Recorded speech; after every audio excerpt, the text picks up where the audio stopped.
I mean, it doesn't matter, I guess, technically. Parasite. Thingy.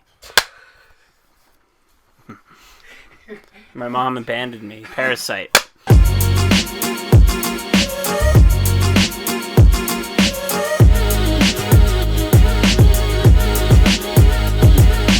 So we watched Parasite, a movie that everybody's talking about right now. Everyone! Oh, what did it win? I'm too close to the mic. Like 4 or 5 Oscars. Didn't it win Best Picture? Best Picture. First foreign language film to win Best Picture. It won Best Original Screenplay. It won Best Director. It won all of these things? Yeah. Holy shit. I didn't know it won all of that. Yeah. I thought it just got Best Picture. No, it won like at least 4. I want to say it may have won 6. Damn, okay. I just avoid the Academy. I'm not interested. Where's the producer that's checking the facts? Check your facts. So what did it win? Best Picture, Best Screenplay? Yeah. Best Original? Original Screenplay, because Taika Waititi won Best Adapted for Jojo Rabbit. Oh, really? Okay, yeah. Cool. I haven't even heard of that. Yeah, that looks pretty good. So, so John, do you want to explain the plot of Parasite? All right. Parasite involves a non-symbiotic relationship when Dwayne "The Rock" Johnson and Sean William Scott lives inside of his... The rundown. What's it really about, John? Okay, I'm sorry. I'm not sorry. Parasite is about a family that essentially weasels their way into another family, like, as their help, like a rich family. A low-income family in Korea preying on a wealthy family. Yeah, so it starts off as like this like crime film where they're like conning their way into this family, just like you said, and then it kind of turns into something else. How about spoilers all the way through, I think? Yeah, we might as well just do spoilers. Everyone's seen this, so it doesn't matter. It's one of those movies that you kind of like, it's hard to describe it without spoiling things. Absolutely. Yeah. So they con their way all into working for this rich family. Mm-hmm. And then big twist is there's someone living under the home of this rich family. In a bunker for if they're attacked by North Korea. Yeah, they kind of did this one line thing where there's like tons of people living in these like bunkers that rich people have. The poor people's family life gets way like worse, and then the rich people's family like kind of stays the same. Rich people, their family life kind of just stays where it is, and then some people die, and then that's basically what the plot is. It's interesting. Everyone loves this film. I thought it was good. There was a lot that I didn't like in the movie, though. Like, I'm gonna fucking kill you. I know. No, yeah, I was, like, I thought the second time I'd be like, okay, I'm gonna, like, really, like, dive into this better, because I kind of thought it was my fault, because everyone loves this movie. And I don't know, like, the family, the poor family, they were incredibly unlikable to me. Well, that's the point. Everyone's unlikable. Everyone is unlikable. They're all the parasite. The house is the host. Yeah, but that is true. But I don't know what you mean by the house is the The house is the only consistent. Oh, is the host. The house is the host. Okay, yeah, they said the house is in Parasite. Everybody that is in the house is a parasite. The rich family, the poor family, the guy in the bunker. But the movie is telling you have to care about the poor family. Well, they strongly suggest it, yes. Yeah, that is the point of the film. They want you to care about them, and I just couldn't because they were incredibly unlikable to me. Like, there's some stuff with the son. He's kind of a more likable character, and the dad a little bit. They all have redeeming qualities, but they're also all the characters seem to have a little redeeming quality, but they also are very kind of pieces of shit. Yeah, there was no guilt involved. The son was the only one that felt a little guilty. Just a little bit, though. Like, there should have been some, like, serious, like, man, we really shouldn't be doing this. For me. I was just kind of like, at the end, I felt when they're saying, like, how they're going to help their father get out, I just kind of didn't care because... like they're kind of like pieces of shit. Like the wife character especially, like she gets a gift from someone and she's like, well, food would have been better. Like, and then she's getting stiffed on money. I mean, it's okay to have characters that are striving for more and they want to, move up in their station. But she was just incredibly not thankful for none of them were thankful. They were manipulating people to. Right. So that was my problem with it. Standing. I didn't care for that. Was like the head of the family, because it started with the son. He was the first one that went in and actually started the thing. Intruded into the family by tutoring the son, and then he worked his sister in, and he was the most responsible. Yeah. But I always felt like the dad was the one that was supposed to be the head, I guess. But I felt like it was the son. I think that was kind of a character arc for him, because at the beginning he's not willing to go out and scold the dude pissing. And then later he goes to throw the water on him. Vigor or whatever. Yeah. Saying that the college student had vigor because he was like, come on, asshole. Yeah. Yeah. You're pissing in our yard. Yeah. The son was always the quickest to snap and go to violence, though, because he would always grab that rock. He started becoming obsessive with the rock. Yeah. Yeah. Kind of like me, Dwayniac.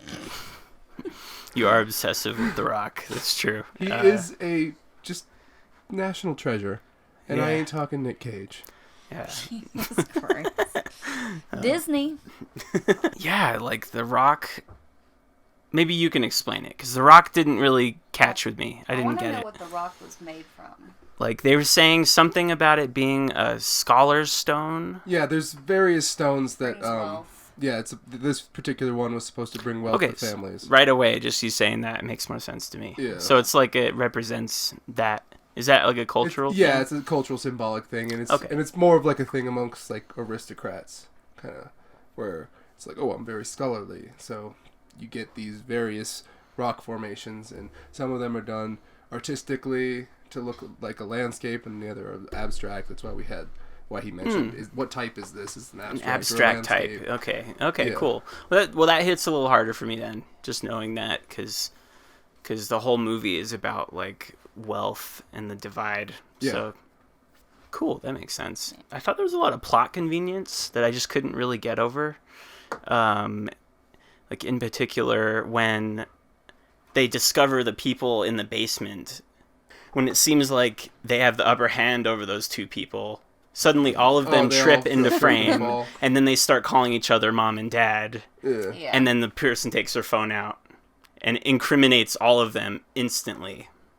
And I was like, I guess for the point of the film, it's not supposed to matter. I think it's just to move the plot along, but it was just I don't know. I think they could have been more clever with that, and it just felt really convenient, and there was a lot of moments like that this. I felt a lot of it, though, was intentional, almost slapstick humor, because there were a lot of, it's a dark comedy, I feel like. There were a lot of very humorous elements. Are you saying that when they fell, that was that was humorous thing? Kind of meant to be a slapsticky kind of thing. Yeah, they were meant to be caught by them, I think. No matter what, they were going to get caught, I think. Yeah, I mean, that's when the movie turns, when they go down that basement. Yeah. Even the music ramps up, and it becomes more of a horror movie. So... God, when she first goes down to the basement... I don't see that as comedy, is what I'm saying. When she first goes down to the basement, it is the tension is at max. But I see what you're saying, where it's supposed to transition, but I feel like that is that's just kind of Bong's style, where it's almost it's that you have these thriller elements, but there's always a little bit of comedic lightheartedness to it. Okay. Yeah, no, there's I didn't like the host almost at all. So the there, now that you say that, there's a lot of stuff in that kind of rolled over into this plot convenience type stuff. So there's nothing against him. The film is gorgeous. The score is incredible. The acting is top notch. There's a lot of good stuff about it, but I really couldn't get over the plot conveniences. The Morse code in the basement. I was just because they set the kid up to be in the Boy Scouts. Yeah. So Boy Scouts know Morse code. So the kid knows Morse code. Again, this is all supposed to be a metaphor, right? Yeah. Which normally is fine. You can kind of forgive this stuff, but the guy in the basement turning on the lights for him you know, like with his forehead. Well, he was down there for like 4 years. Right. And I feel like the housemaid came in when they got the house and stuff, so I think that's why it kind of like evenly worked out where he could do that and them think that that's real. Right, yeah, something. and it's like, who set that up? Yeah. What happened before the lights were working? They just had They just had that guy down there, like, hitting the lights? That family was so, like, oblivious to the outside world, which I feel like is symbolized with how fucking fortressy their house is. True, yeah, they're very like, distant they from were everything in their else. own little world, so they didn't really probably even think about it. One thing I thought was brilliant with the lights, though, was when he first ties him up, and you see the shot of them coming up the stairs, the lights don't come on. Because he was still tied up at the time. Okay, it's a nice little touch. Yeah. Yeah, I didn't notice that. Yeah, that's cool. Yeah, but yeah, so the kid knows Morse code. The son, at the end of the movie, the son happens to keep going there and to get a message, like... I think that was more just done symbolically. It's supposed to be like a... Yeah. It was a tender moment, you know, because his father is trapped under there, but... Yeah. And it's more like a thing about, like, rising above your station and getting a better life. It's not literally going to a house, decoding a message from a basement, and earning enough money to get your... It's not about that. I get that. Which but I was just really like, did enjoy how they did that, though, at the end there, where it's like, you see everything of the final, like, oh, he's coming out, and then it cuts back to... It's still just him writing it. See, that was great, man. Yeah. That was a nice little thing, because I was literally rolling the fuck out of my eyes when he was like, he earned enough money, and I was like, come the fuck on, and then they switched it back, and I felt a lot better, so. But it was always about the plan. Like, even when shit went like awry, they were like, what's the plan? After they found the people... old girl knew that one chick hit her head and everything, the original housemaid and everything, so it was like, you know, do we kill them or what do we do type of thing. That plan kept coming up. I thought that was a great theme. That was an excellent theme. And then the turning point is when they're at the shelter and the father's like, the best plan is just no plan at all. That really hit home, because I'm kind of a nihilist. He believes in nothing. He believes in nothing, Lebowski, nothing. So, like, that felt very, like, nihilistic and dark. That really was great. I like that a lot. And he's telling his son this. Like, this is really horrible advice. Yeah. But, you know, they're just, you know, life is shitty for them at that moment. So, because he said that to his son, the son is like, all right, I'm going to fix this. And he takes the rock and he's going to murder. Yeah. And it's like, that felt earned, like, when he decided to do that, you know, because their life is shit. Yeah. Well, no one would have known, because the original housemaid cut the wires, so the camera, so they didn't see her come in or anything, so didn't see them leave whenever, like, the family left either, so. Yeah. The plot where they're conning their way into the house is really fun. It's like, I was totally absorbed at that point, because... It's hilarious and, like, fucked up, and it's like a Ocean's 11 or something, where they're setting everything up. But it's, like, hilarious and fucked up, but you're, like, kind of rooting for them.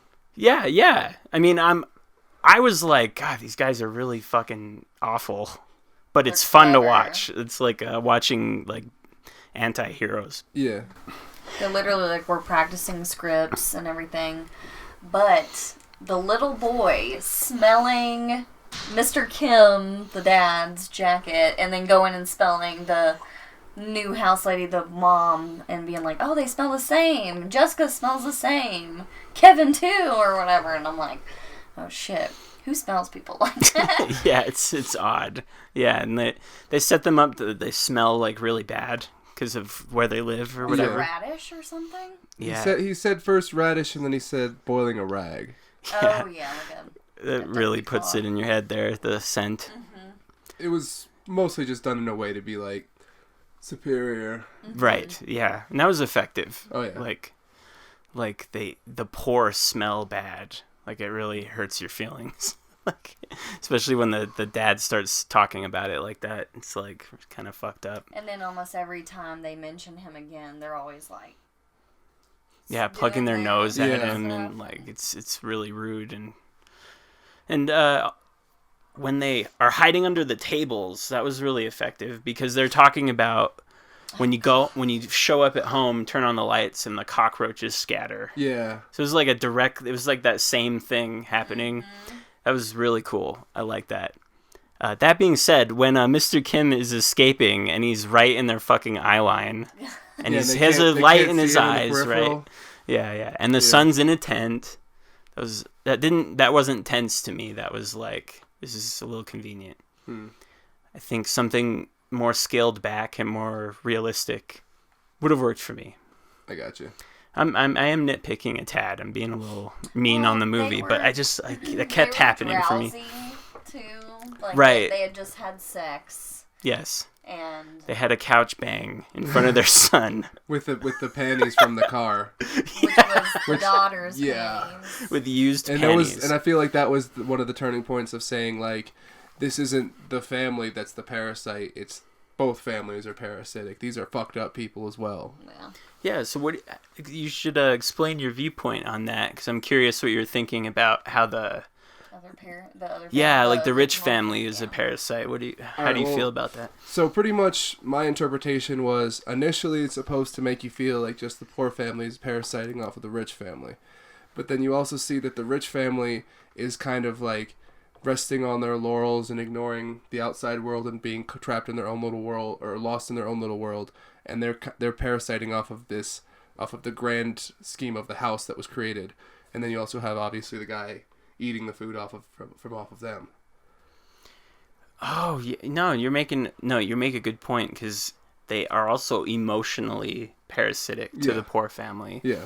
Like, they're running them dry and making them do like we'll just pay humiliating. Extra. Yeah, I'm paying you extra. Like, put a smile on your face. Like, it's so degrading and like, ugh. Yeah. No, that's a good point. I didn't even consider that they were doing kind of a similar And then thing. the wife, she's parasitic to the husband by like buy me drugs. Yeah. Oh yeah, I forgot buy me about drugs that. or whatever. And stuff, so. Which is why she's zonked out all the time. Yeah, I didn't catch that the first time through. I knew as soon as she was like passed out in the yard and like, oh hey, I'm here. Yeah. But still was like coherent, so I don't know what she was on. So I don't know. Yeah. Xanax, probably. Yeah, when they were going down the stairs into the basement for the first time, like the music was like really ramping up, and I remember being like, "Oh my god, what the fuck is gonna happen now?" And then it's just there's a guy living there.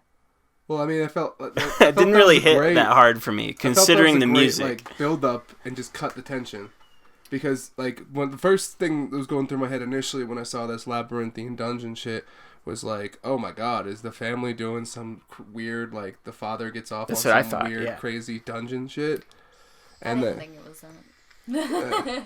well, my mind just No, dark. yeah. I thought John is well versed in dungeons. Yep, H.H. Holmes inspired me.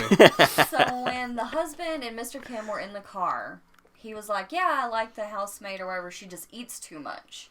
And then when she came back and was like, oh, I just gotta get something in the basement, I thought then revealed would be a parasite of some sort, a creature even, or Oh, something. interesting. Okay. That she was feeding down there. Oh, cool. And stuff, and then That would've that been was cool. why she, I mean, was eating so technically you weren't wrong. much. Right. He was like being yeah, bottle fed. That was very weird. Like, why? Oh yeah, feel like- that I was. feel like because yeah. he hadn't eaten in like so long, like Or 7 sun days or or something like something. that. Oh, So yeah. it was just like he can't physically eat food right now. Yeah, it's like protein. Yeah. Yeah, and then he was like deep throating that banana, Yes, and he like James and inhaled I locked eyes and gave each other a face. And y'all had a moment. I had a moment. Yeah, and it. James picked out some ripe bananas earlier, so. really, oh, okay. I was literally Long ones. Sticks the band. STYX. Come sail away with me. Yeah. They also have the song "The Grand Illusion." They only have one song and it's "Come Sail Away." Don't fucking lie to me. They have like 4 albums. Anyway. All of which contain that one song. Yes. 12 tracks, same song. It's all from Sail Away. Yeah. Yeah, what was I saying? Something. Huh? Goodness. All right, so favorite scenes. Favorite scenes. John, what was your favorite scene? My favorite scene was when Dwayne "The Rock" Johnson and Sean William Scott are in the jungle. Yeah, they're in the jungle. One has a shotgun. The rundown. Yes. Yes. So, yeah. Cool. I'm glad you like that scene. It's a great scene. Thank you. It's my favorite. I appreciate it. No. It's weird that Dwayne was in this, by the way. Yeah, Korean it's out of film, place. Dwayne's there. Dwayne belongs in every film. Yeah. Oh, one of favorite scene of mine was when the kid goes there to commit murder, and he gets looped around the neck. Oh, with shit. the thing coming Yeah, down behind him. dude, that was like With, like, genuinely the metal- scary.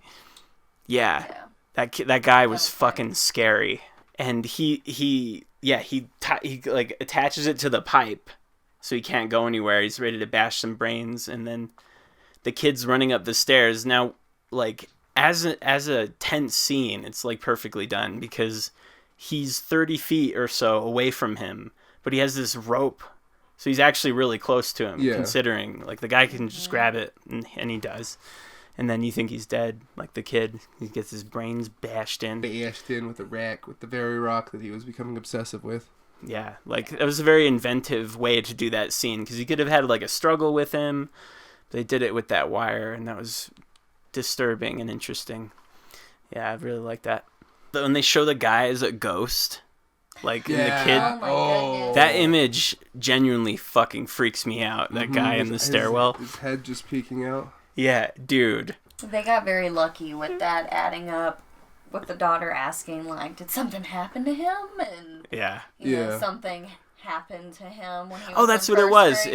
It was the ghosts Yeah, that the he saw. ghosts. Yeah, I forgot about. I didn't even connect those two. Yeah, it was like a ghost that he saw, and he had a seizure over it.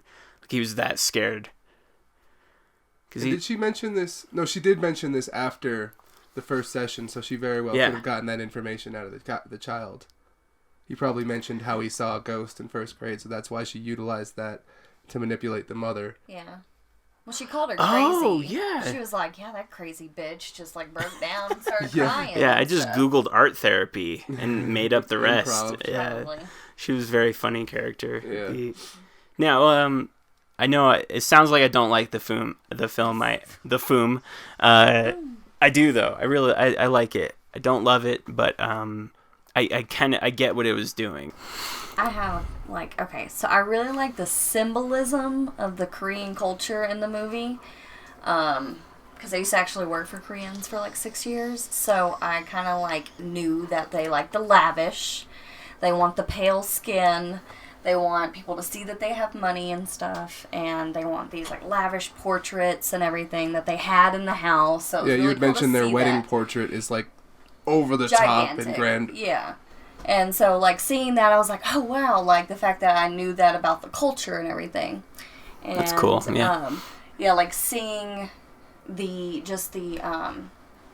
cellar, their basement where they keep things, and always seeing it cut out, like a black doorway, and it being mysterious and not knowing what's down there and everything, but still being, like, arty and stuff like that. Oh, cool. Yeah. But, goodness. I just like to look around. I was gonna say. Probably my favorite scene was whenever they come back after they've went camping and everything, and everybody has to scatter and everything like that, and just the tension going on of that. And Yeah. I looked up something earlier about the film because after the daughter dies and they go visit the funeral place or whatever where they just have like the urn and the photos. So Per Korean law, families that opt for natural burials have to dig the remains up after 60 years to save land space.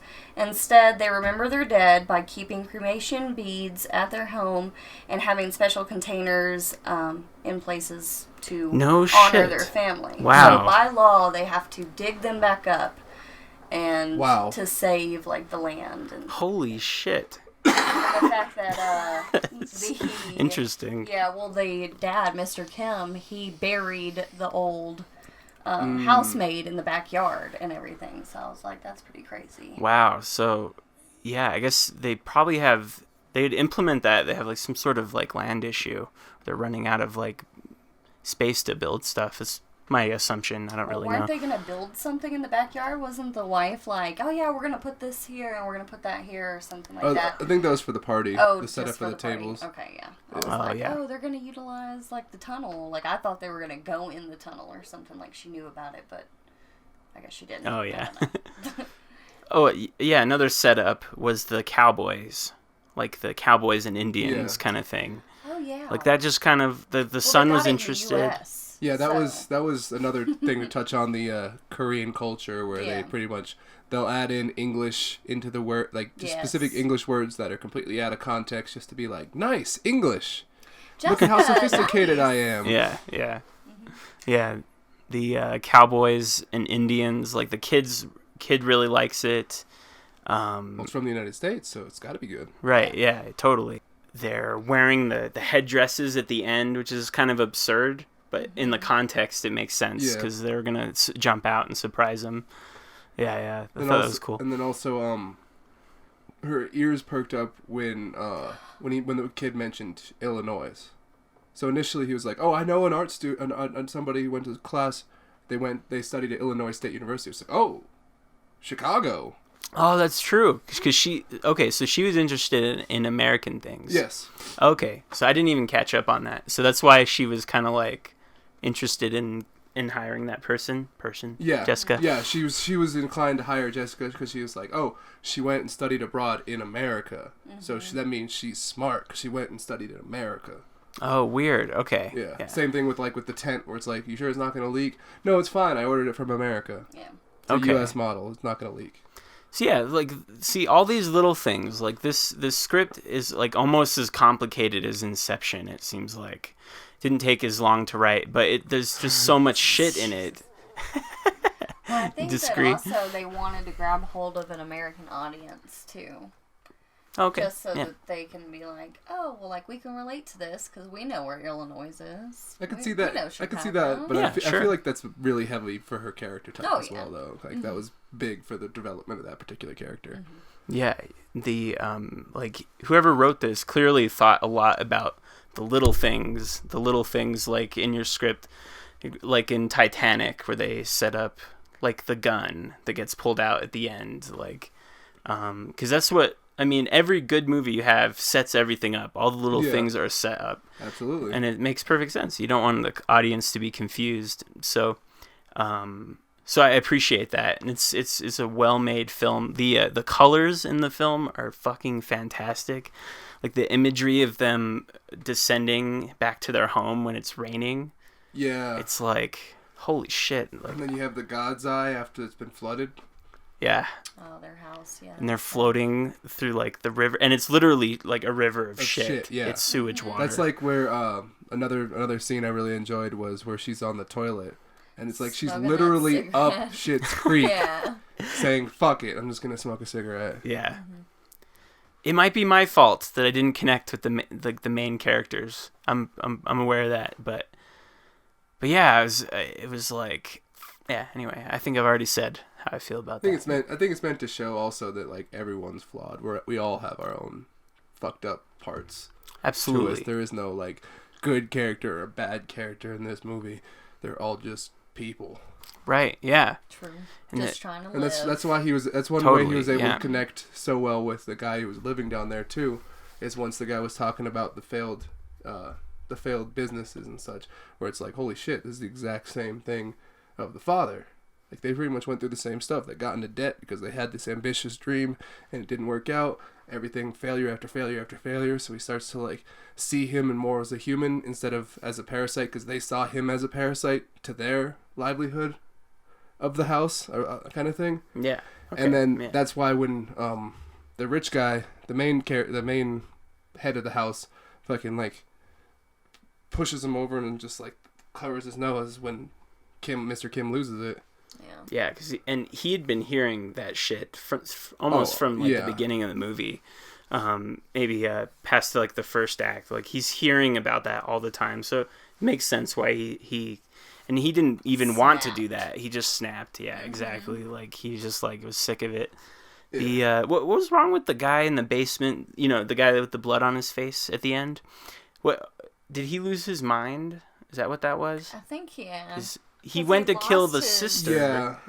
But I didn't even... Why did he do that? Because I think it was more of like a vengeance thing because they killed his wife. So he just kind of went into a bloodlust and just wanted to kill the family as a revenge thing.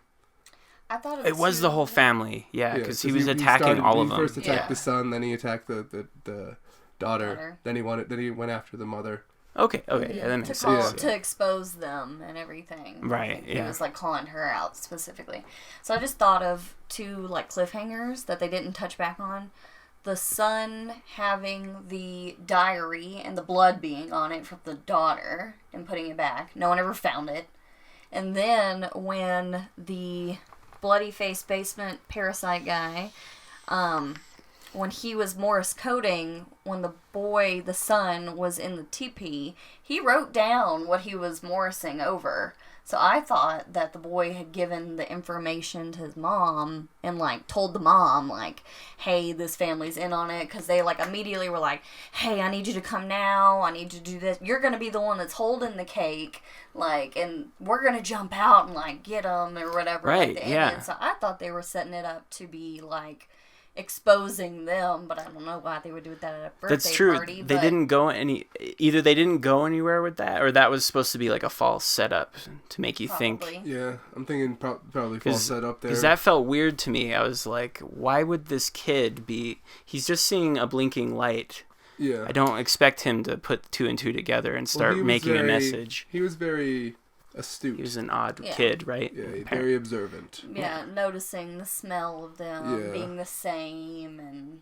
But his parents also knew that he was odd. The parents and sister. So I thought if he had said, probably. and they thought he had schizophrenia. So if he had said all this to them, they probably would have just been like, "Well, he's having another episode," kind of thing. True, like, they probably wouldn't have taken it very seriously. Like, really? And they don't want to get him help all 4 of the people we've they don't hired want people to know. Yeah. No, now that you say that, I bet you there's a deleted scene where the kid is like, I have this message from the lights. Yeah. And they're like, okay, the kid's freaking out. Like, he's coloring in the corner of this picture. That means he's got the schizophrenia. The schizophrenia. Yeah, I bet you anything. There's a deleted scene with that. And we have the Blu-ray, so we can check. Yes. Yes. Yes. The, I don't know. Yeah. I think I definitely would recommend this film. It's a good gosh darn movie. Gosh darn it. I really enjoyed it. Yeah. Yes. There are some stuff I couldn't get over, but that's okay. You know, that's just fine. It's okay that I couldn't get over it. Yeah. I'll sleep tonight knowing that. It's fine. It's fine, you guys. Did their house ever unflood? I have no idea. It's because he's writing the note at the end in the house. Oh, yeah, that's true. Yeah. Where they have the socks hung up. Yeah. It's they bookended the same shot. Yeah, I wonder if that was a set, that street. Because it looks so real. You don't really ever see much of the rest of, like, the world except for, like, the grocery store. Yeah. I bet you it's it's probably a real street that they just set up. Yeah, they probably just it looks great. Got the street closed off. Yeah, probably. Yeah, because they do show a lot of wides where you see another street down. So yeah, they probably just decorated that street. And I wonder how far they lived from the house, because they had to take the train to get to the house and stuff like that. You know, The subway? Yeah. Yeah, they had to like take the subway and go a long ways, I felt like, to Well, get there. I don't know if it was necessary that they had to take it, though, because I felt like that was her way of, like... Well, yeah. Because there's no way a college student would be living where they were living. Yeah. Like, they'd be living in a dormitory What do you mean? or something. So she didn't want the driver to drop her off at their her house because, I mean... Then they would know. The jig would be up. But I also think that's a Korean, like, respect thing. Like, because even the wife was like, you didn't let him drop you off at your house, though, right? And stuff. Like, even she was like, okay. You didn't tell him to bring you to your home, right? Like, you didn't... But this is after the fact that they learned of the panties incident. So she was already had this perception of, oh, he's a creep. Fuck. Oh, shit. Because if they didn't think that he was a creep, I don't know if she would necessarily would have had the same reaction. Yeah. She probably would have been like, oh, yeah, that's our driver. That's nice of them. They took you home. Right. Yeah. True, yeah. But yeah. No, it's a good movie. I don't know. I think, is there anyone want to say anything to close? Anything else about it? I recommend it as well. It's my favorite movie of last year. Damn, really? Yeah. Holy shit. Okay, cool. Yeah. Fuck yeah. Favorite movie of last year? Yeah, movies that came out. I don't know about the favorite movie of last year, but I really, really enjoyed it. Better than Lighthouse? I liked it more than Lighthouse. I liked it more than Lighthouse. I love Lighthouse, but I love this movie so much. Lighthouse has the like no Korean problems. culture part of it. Like, I like that it's not like your typical movie. Technically, this movie has no problems too. It's just you. Well, cool. Thank you for tuning your dial to our show. One last thought. I think The Rock symbolized the actual status of each family. If you're rich enough to buy somebody a rock, you don't have to go. God damn it.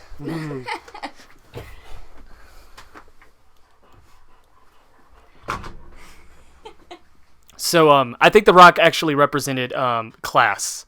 It was a physical representation of class. It's like, hey, here, we got you this rock. And then they're like, well, what does this rock mean? He's like, well, it's a scholarly rock. It means I can buy you a rock. You are so poor, you can't even buy a rock. But here, I'm going to buy you a rock. And then he carries that class, that burden with him the whole time. He's like, this rock just keeps finding its way to me. And I think it was just that his desire to want to do better was represented within The Rock. We've got them storming, right? We've got the storm that's happening and they're all running out real quick and they're descending that staircase that looked like the side of a mountain that represented that class. They were descending back down into they're not even on top of the mountains. On top of the mountains is foliage and grass and the house. The house is literally at the top. Like, they go into a compound to climb up and all you see are trees. But then they leave and they're going down the streets and we get these concrete side walls that look like The Rock actually. And then he gets killed by or not killed, but we think he gets killed. His head gets smashed in by The Rock, a gift that represents class. I can buy you a rock and I can buy you a rock. But you are not rich enough to buy your own rock. And just carrying that around. So yeah, I'm going to leave again. And with that, this has been Cinema Shat. You guys have been wonderful. We've been a little bit better. Except I'm hitting my microphone. So thank you for tuning on in. And keep on checking out our stuff. Or don't. I don't know what you want to do.